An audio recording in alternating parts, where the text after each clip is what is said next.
So, Dr. Funsho, we know that vaccines work and they save lives. But in the era of COVID-19, we have also seen that vaccines have become a tool of diplomacy. Some would say even a currency for diplomacy. When you look at the theme for this year's immunization week, it says vaccine brings us together. Do you agree? And when can African countries, especially Nigeria, which prides itself as the giant of the continent, begin to have a leverage against vaccine manufacturers and the richer countries? Well, we can. Vaccine is going to bring us together. You know, when we get to herd immunity, as you can see in the United States now, there's relaxation, you know, for those who have been fully immunized to be able to come out in public, outside, you know, without masks on, and you can leave your bubble and join other families to sit out for a drink without your mask on, as long as you're all fully immunized. Now, where are we? Is the fact that we can only have vaccine advantage in two ways.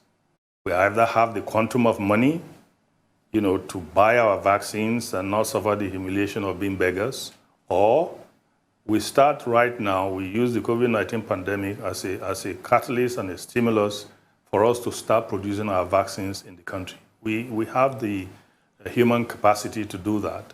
We only need, you know, to start, you know, a process, you know, where the government enables the private sector to go into vaccine manufacturing in a big way. Because there's a market for it.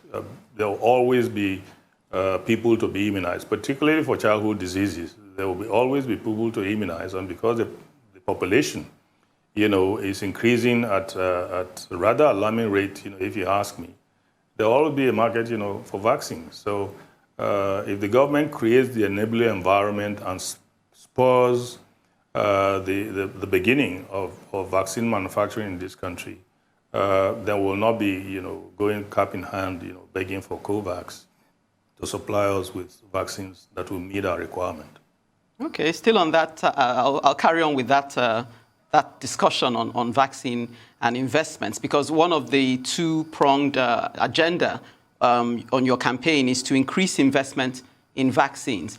Are you able to quantify for us, maybe as a percentage, what the level of investment is currently, and then what challenges do you think you might face? I know you referenced the private sector, bringing them in terms of boosting that investment, and essentially, how do you plan to go about it?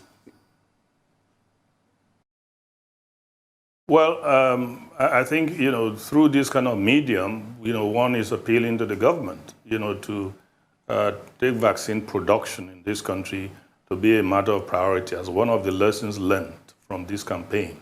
A country with the population and the resources that Nigeria has got should not, you know, go cap in hand begging anyone, you know, to give vaccine.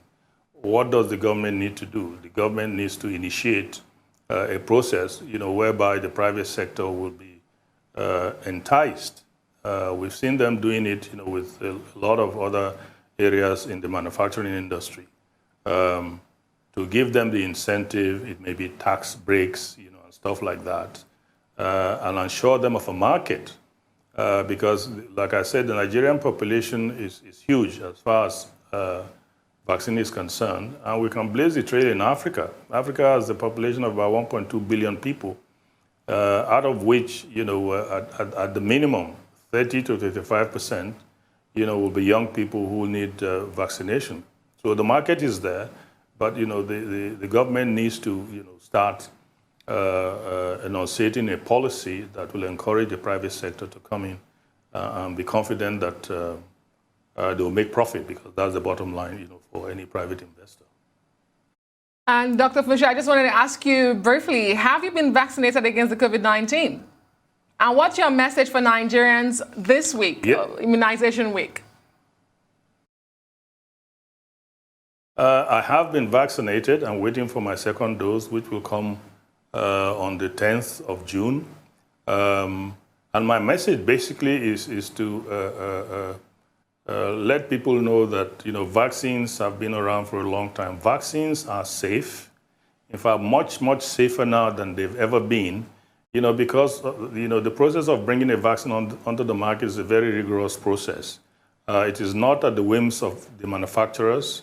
There are expert, committees, that are set up, by WHO in particular, and also in country, Indeed, who look at, all stages of the development of vaccines before they are licensed. they are safe. So thank you so much. People should go out there and take the Dr. vaccine. Tunji Funsho, thank you very much for being on the show today and sharing your insights on the topic.